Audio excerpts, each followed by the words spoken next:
Are you or a loved one over 60 and struggling to make ends meet on your current Social Security benefits? Imagine opening your mailbox to find a notice that an extra $1,500 is coming your way, money that could help pay down medical bills, repair your home, or simply give you breathing room in your monthly budget. Well, I've got some incredible news that might just change your financial situation this April. The economic pressure facing America's seniors has reached a breaking point. With inflation driving up the cost of everything from groceries to prescription medications, many of our nation's elderly are being forced to make impossible choices between food, medicine, and keeping a roof over their heads. But what if I told you that relief is finally on the horizon? Today, I'm breaking down the details of a groundbreaking new supplemental payment program aimed at providing much needed financial support to millions of Americans aged 60 and older.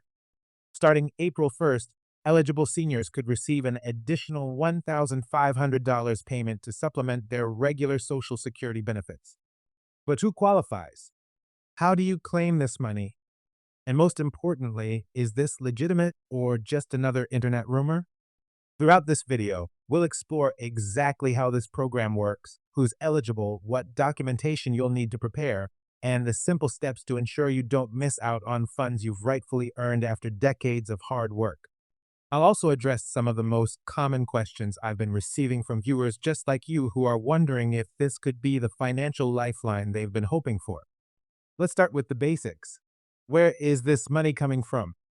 The funding for this supplemental payment program was recently approved as part of a larger economic relief package aimed at addressing the growing financial insecurity among America's senior population. After years of advocacy from senior rights organizations and mounting evidence that existing benefits simply aren't keeping pace with today's economic realities, lawmakers finally took action to address this crisis. The program targets specific demographics within the senior community who are most vulnerable to economic hardship.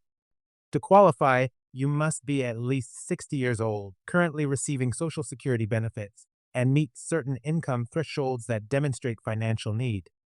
Unlike some previous stimulus payments or relief programs, this one is specifically designed for seniors and comes with fewer restrictions on how the funds can be used. But why April 1st? The timing is intentional, designed to provide relief just as many seniors are facing tax deadlines and seasonal expenses. The administration of the program has been structured to minimize bureaucratic delays, with funds being distributed through the existing Social Security payment infrastructure to ensure they reach recipients quickly and efficiently. Now, you might be wondering, what's the catch? Many of you have reached out asking if this is too good to be true. After all, we've all seen misleading information about government benefits before. That's a fair question, and it's important to approach any news about financial assistance with healthy skepticism. However, I've thoroughly researched this program, consulted with financial advisors who specialize in retirement benefits, and verified the details with official sources. One important clarification: while the program is legitimate, not everyone will qualify automatically. The $1,500 payment is targeted towards seniors with annual incomes below certain thresholds, with priority given to those who rely on Social Security as their primary source of income. Additionally, there are specific application procedures that must be followed. The money won't simply appear in your account without taking action. So, what documentation will you need to have ready? First, you'll need proof of age and identity, typically in the form of a government-issued ID or birth certificate. You'll also need documentation of your current Social Security benefits, which can be obtained through your My Social Security account online or by requesting a benefits statement. Finally, you'll need to provide proof of financial need, which generally includes recent tax returns and statements from other income sources. Many of you have asked about the application process itself. Is it complicated? Will you need to hire someone to help you navigate it?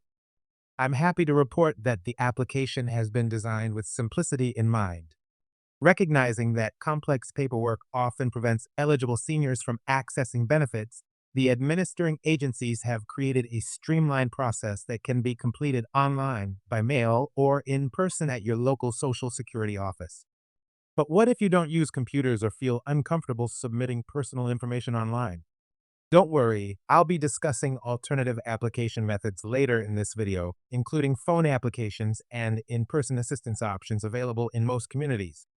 Let's pause for a moment and address another common question. If I'm currently receiving other forms of assistance like Medicaid, food stamps, or housing subsidies, will this payment affect my eligibility for those programs? This is an important concern, as many benefit programs have strict income limits. The good news is that this supplemental payment has been classified as emergency assistance, which means it won't count toward income limits for most other federal assistance programs. However, it's always wise to check with your benefits coordinator if you're concerned about potential impacts. Now, what can you actually use this money for? Unlike some assistance programs that place strict limitations on how funds can be spent, the $1,500 payment comes with few restrictions. Recipients are free to use the money for whatever needs are most pressing in their individual situations. For some, this might mean catching up on utility bills or property taxes. For others, it could mean finally scheduling that dental work they've been putting off due to cost concerns. And for many, it might simply provide a buffer in their savings account for future emergencies. I've heard from many viewers who are wondering about the tax implications of this payment. Will you need to report it as income on next year's tax return? Based on the program guidelines, the payment is being classified similar to previous stimulus payments, which means it won't be considered taxable income for most recipients. However, as with any financial matter, it's always wise to consult with a tax professional about your specific situation. What if you're turning 60 later this year? Will you still qualify? The current guidelines specify that applicants must be 60 or older as of the program launch date on April 1st. However, there are provisions for newly eligible seniors to apply as they reach the qualifying age throughout the year, though their payments may be prorated depending on when they apply. Many of you caring for elderly parents or relatives have asked if you can apply on their behalf. The answer is yes. Authorized representatives can submit applications for seniors who may have difficulty completing the process themselves. This typically requires documentation of your authority to act on their behalf, such as a power of attorney or guardianship papers. The program administrators have recognized the important role that family caregivers play and have created pathways to ensure that those who need help accessing these benefits can receive it. As we approach the halfway point of our discussion, I want to address some concerns about scams. Unfortunately, whenever new benefit programs are announced, scammers quickly emerge trying to exploit vulnerable seniors.